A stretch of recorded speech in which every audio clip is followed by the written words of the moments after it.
ఉత్తరాంధ్ర ఆరాధ్య దైవం కోరిన కోరికలు తీర్చే కొంగు బంగారం శ్రీ వరాహ లక్ష్మీ నరసింహ స్వామి వారి వార్షిక చందనోత్సవం ఘనంగా జరుగుతోంది. భక్తులు భారీగా తరలి వస్తున్నారు. శ్రీ వరాహ లక్ష్మీ నరసింహ స్వామి భక్తులకు నిజ రూపంలో దర్శనమిస్తున్నారు. స్వామి వారిని దర్శించుకునేందుకు ఇప్పటికే భారీ ఎత్తున సింహగిరికి పోటెత్తారు. వేకువజామున 1 గంటకు స్వామివారిని సుప్రభాత సేవతో మేల్కొల్పారు. అనంతరం స్వామివారి దేహంపై ఉన్న చంద్రాన్ని వెండి బొరిగెలతో అత్యంత సున్నితంగా వేరు చేశారు. నిజ రూపంలోకి వచ్చిన స్వామికి విశేష అభిషేకాలు నిర్వహించారు. ఏడాదికి ఒక్కసారి మాత్రమే లభించే స్వామివారి నిజరూప దర్శనం కోసం లక్షలాదిగా భక్తులు తరలివస్తున్నారు. అయితే భక్తులకు ఎటువంటి ఇబ్బందులు కలగకుండా ప్రశాంత వాతావరణంలో దర్శనం పూర్తయ్యేలా దేవస్థానం అధికారులు, జిల్లా యంత్రాంగం, పోలీసులు సమన్వయంతో పక్కా ప్రణాళికలను సిద్ధం చేశారు. గత అనుభవాలను దృష్టిలో ఉంచుకుని ఈసారి క్యూ లైన్ల విషయంలో విప్లవాత్మక మార్పులు చేపట్టారు. భక్తులు గంటల తరబడి ఎండలో నిలబడకుండా ఉండేందుకు క్యూ లైన్లను పొడవును తగ్గించారు.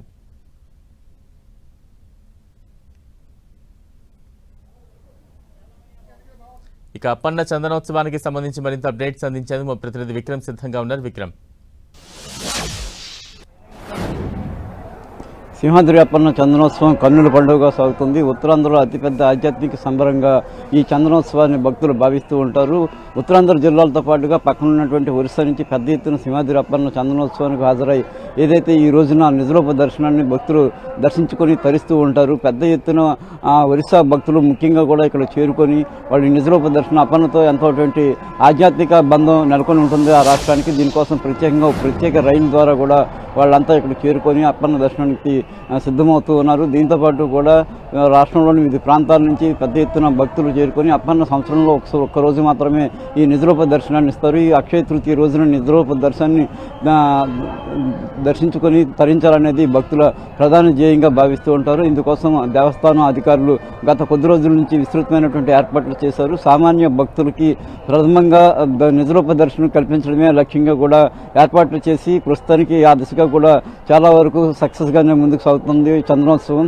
ఈ సందర్భం కూడా పెద్ద ఎత్తున ట్రాఫిక్ ఆంక్షలు, అదేవిధంగా క్యూ లైన్ల ఏర్పాటు, ఎప్పటికప్పుడు ఎంతమంది భక్తులు దర్శనం చేసుకుంటున్నారు, అదేవిధంగా ఇదే సమయంలో మరోవైపు ప్రోటోకాల్తో పెద్ద ఎత్తున తరలి వచ్చినటువంటి విఐపీలకు ఏ రకంగా దర్శనాలను కల్పించాలి, వాళ్ళకి ఎటువంటి ఇబ్బందులు లేకుండా, సామాన్య భక్తులకు ఎటువంటి ఇబ్బందులు లేకుండా, అలాగే చిన్నారులు, వృద్ధులు ఎవరైనా వస్తే కనుక వాళ్ళకి కూడా ఎటువంటి ఇబ్బందులు లేకుండా అన్ని రకాలుగా కూడా ఈ చందనోత్సవాన్ని విజయవంతం చేయడానికి సంబంధించి చేసిన కసరత్ అంతా దాదాపుగా సఫలీకృతమైంది. గత కొన్నిసార్లు వివిధ సందర్భాల్లో ఈ చందనోత్సవం నిర్వహణలో అధికారులు ఘోరంగా విఫలమైనటువంటి పరిస్థితులను మనం చూసాం. గత ఏడాది అనుకోని దుర్ఘటనలో కొంతమంది భక్తులు కూడా దుర్మరణం పడినటువంటి పరిస్థితి ఉంది.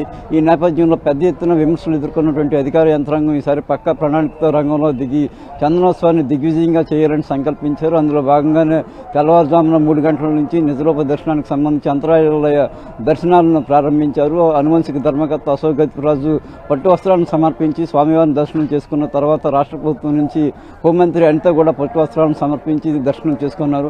అనంతరం ఓవైపు విఐపీలు పెద్ద ఎత్తున తరలి వచ్చి స్వామివారిని దర్శించుకుంటుండగా మరోవైపు సామాన్య భక్తులకు సంబంధించి కూడా క్యూ లైన్ ఏర్పాటు చేయడం జరిగింది. ఫ్రీ లైన్కి సంబంధించి ఒక క్యూ లైన్, అదేవిధంగా 300 రూపీస్ టికెట్కి సంబంధించి ఒక క్యూ లైన్, అలాగా 3 విభాగాలుగా కూడా ఈ క్యూ లైన్లు ఏర్పాటు చేసి ఆ క్యూ లైన్లందరికీ కూడా ఎక్కడ ఇబ్బందులు లేకుండా, పెద్దగా గ్యాప్లు లేకుండా కూడా సమన్వయంతో భక్తులకు దర్శనాన్ని కల్పిస్తూ ఉన్నారు. Balaram. Right, thank you Vikram.